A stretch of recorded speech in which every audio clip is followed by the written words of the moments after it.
चुनावी जीत से ही अगर कोई सही और गलत यही पैमाना बना हुआ है आजकल। यही पैमाना बना हुआ है, तब तो फिर मोदी जी भगवान हैं। फिर मोदी जी के खिलाफ लोग क्यों लड़ रहे हैं? मोदी जी के खिलाफ क्यों बोल रहे हैं? मोदी जी तो 3 बार चुनाव जीत लिए हैं, फिर तो मोदी जी भगवान हैं। नहीं, इस बार कहां जीते? आप तो कह रहे हैं 240 पर हमने समेट दिया इस बार। मैं कह रहा हूं अगर ये पैमाना है तो ये पैमाना नहीं हो सकता है। तो कितने चुनाव और हारेंगे और ये दार्शनिक ज्ञान देते रहेंगे? हेलो दोस्तों, डिबेट किंग चैनल पर आप सभी का स्वागत है। लेफ्ट से आए हुए कन्हैया कुमार इस वीडियो पर किस तरह एक्सपोज होता है आप सभी लोग आज देख पाएंगे, जहां पर एबीपी न्यूज के वरिष्ठ पत्रकार संदीप चौधरी जी ने एक के बाद एक तीखा और धमाकेदार सवाल पूछकर कन्हैया कुमार की बोलती बंद कर देता है। जिस कन्हैया कुमार ने आज तक एक भी इलेक्शन नहीं जीत पाया, उनके हिसाब से इलेक्शन जीतना कोई बड़ी बात नहीं है और इसीलिए हमारे पीएम नरेंद्र मोदी जी चाहे जितनी बार भी इलेक्शन जीत जाए, फिर भी कन्हैया कुमार के हिसाब से कांग्रेस और राहुल गांधी बेहतर परफॉर्मेंस करता है। या फिर आप ये कह सकते हो कांग्रेस और राहुल गांधी बीजेपी और दूसरी कोई भी पार्टी के सामने कितनी बार भी हार जाए, उनके हिसाब से तो ये हार कोई हार ही नहीं है।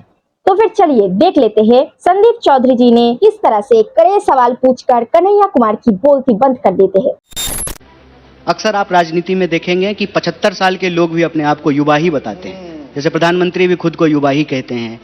किसी भी जो है नेता से आप बात करें, चाहे वो कितने भी साल के हो गए हों, वो खुद को युवा बताते हैं।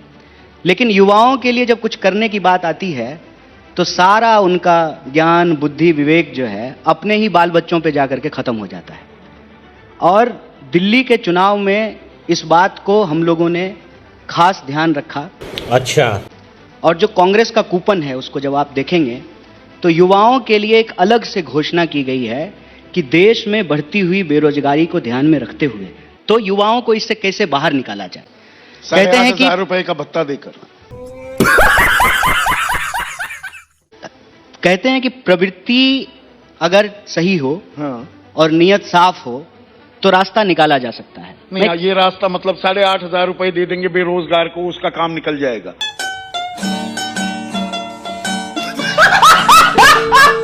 नहीं, ये रास्ता खोज निकाला है कांग्रेस ने। देखिए, ₹8,500 देने से कहते हैं ना कि जहां कुछ नहीं हो रहा है वहां हम एक सकारात्मक शुरुआत कर रहे हैं। कैसा लगा मेरा मजाक? जिस देश में किसी पूंजीपति के बेटे की शादी में 5,000 करोड़ रुपया खर्च किया जाता हो और नौजवानों को 5,000 की भी नौकरी नहीं मिल रही हो, वहां हम ये कह रहे हैं कि अगर मॉडल में हम परिवर्तन करें तो बेरोजगारी को कम किया जा सकता है। अभी बदत है भाई, अभी बदत है। हिमाचल प्रदेश में आपकी सरकार है, कर्नाटक में आपकी सरकार है, तेलंगाना में आपकी सरकार है। हिमाचल में आपने नई नौकरियां कितनी इजाद की, सृजित की? देखिए, हिमाचल में, तेलंगाना में और कर्नाटक में एक चीज आप नोट करेंगे कि हम लोग कोई ऐसी घोषणा नहीं कर रहे हैं जो घोषणा हम लागू करने में सक्षम नहीं हो। अच्छा। तनख्वाह देने में भी विलंब हो रहा है हिमाचल में, 2 बार हो चुका है ऐसा। नई नौकरियां सृजित करना तो दूर की बात है। नहीं, नई नौकरियां सृजित करेंगे, करो फिर। तू मैं की राजनीति में सकारात्मक मुद्दे को गायब कर दिया गया है। कबीर कहते हैं ना कि चलती चक्की देखकर दिया कबीरा रोए, 2 पाटन के बीच में साबुत बचाना कोई। अच्छा। अब हो क्या रहा है कि आम आदमी पार्टी और बीजेपी के बीच में ना ऐसा लग रहा है जैसे चोर सिपाही का खेल नहीं होता था बचपन में, राजा चोर सिपाही, तू चोर मैं सिपाही, मैं चोर तू सिपाही, यही चल रहा है। तो इस चोर पुलिस के खेल में कांग्रेस कहां है? नहीं, कांग्रेस को छोड़ दीजिए। हाँ। कांग्रेस को जाने दीजिए। हाँ। दिल्ली की जनता कहां है? अच्छा। दिल्ली के लोग कहां हैं? तो विकल्प देने के लिए कांग्रेस की सोच की तो बात है ना।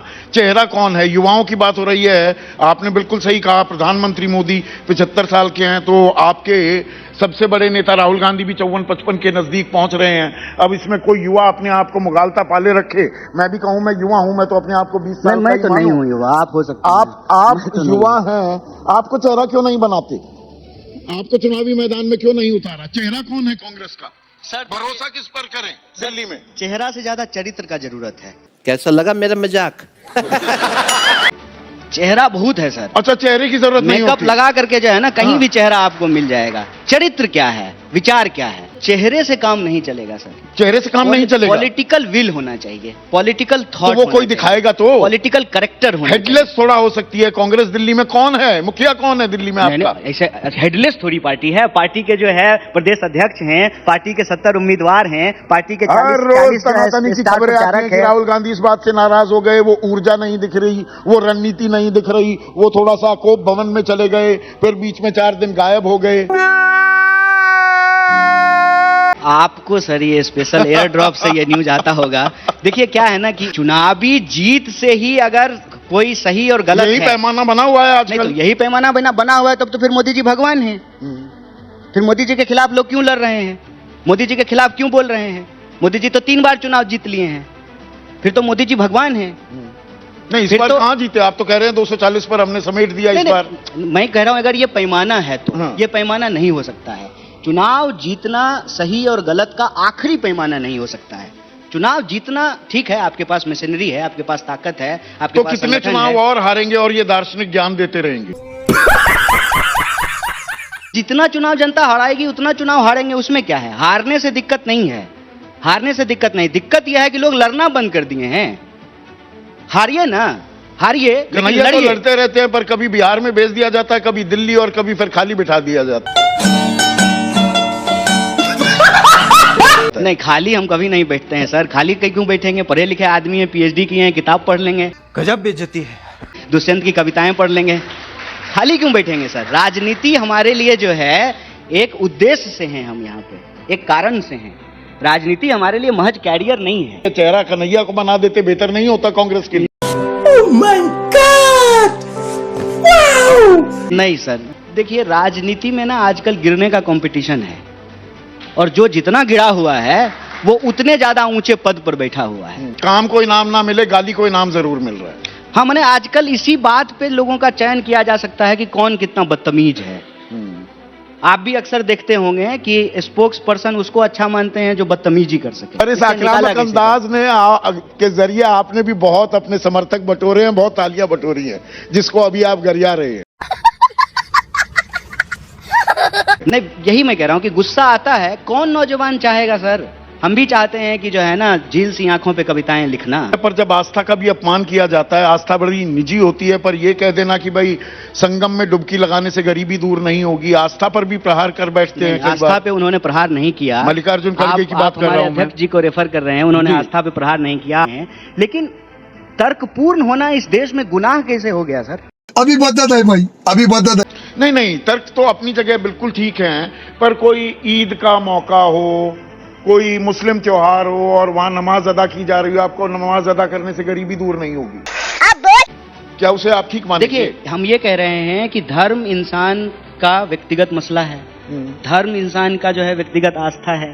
धर्म का आचरण करना उसकी स्वतंत्रता है, ठीक है। लेकिन जब आस्था विचार से आस्था प्रचार का रूप ले ले,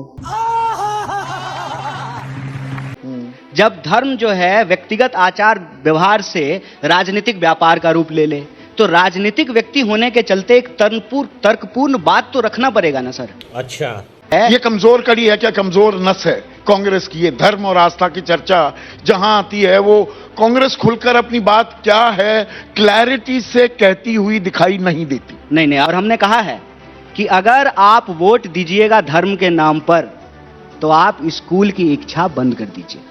अगर आप वोट दीजिएगा जात के नाम पर, तो आप अस्पताल की इच्छा बंद कर दीजिए। और हमने कहा धर्म के नाम पर जो आप मांगते हैं, जो पर्चे बांटे जा रहे हैं मुस्लिम बहुल इलाकों में, और उसमें कहा जा रहा है आम आदमी पार्टी पर भरोसा मत करो, ये चुपचाप बैठ गए थे शाहीन बाग को लेकर, सीए को लेकर कुछ नहीं बोले अरविंद केजरीवाल। ये सॉफ्टली इसमें धर्म के नाम पे नहीं आप ये मुसलमानों को आप वो कर रहे हैं ना अपनी तरफ आकर। नहीं, एक बात बताइए कि छोड़िए साथ अरविंद केजरीवाल का भरोसे लायक नहीं, ये धर्म की तो राजनीति कर रहे हैं। वोट बैंक पर जो आप कह रहे हैं कि वोट बैंक की राजनीति नहीं कर रहे, वही तो आप कर रहे हैं। मजा आया, और मैं ये जो मजा है हिंदुस्तान के हर व्यक्ति को देना चाहता हूं। तो आप लोगों ने देख लिया किस तरह से संदीप चौधरी जी ने खुले मंच पर कन्हैया कुमार की बोलती बंद कर देता है। इस वीडियो के ऊपर आप लोगों का क्या राय है जरूर कमेंट करके बताइएगा। तो आप लोगों से हम फिर मिलते हैं ऐसे ही किसी दूसरे मजेदार डिबेट लेकर। तब तक के लिए जय हिंद, वंदे मातरम।